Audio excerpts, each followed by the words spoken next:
Hello, I'm Taata Musa from Tales from Uganda. I'm the creator of Tales from Uganda, and we've just finished our first season.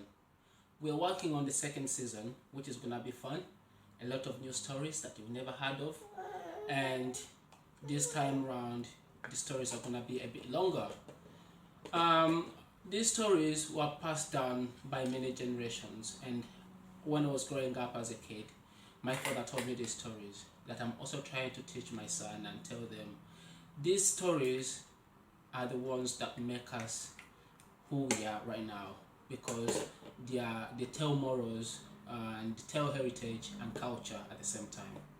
Hope these stories are bringing your family together too, and hope you're enjoying them. Please don't forget to follow us on Facebook, like our page as well on Facebook, subscribe to our YouTube channel, and follow us on Twitter. Thank you for watching Tales from Uganda.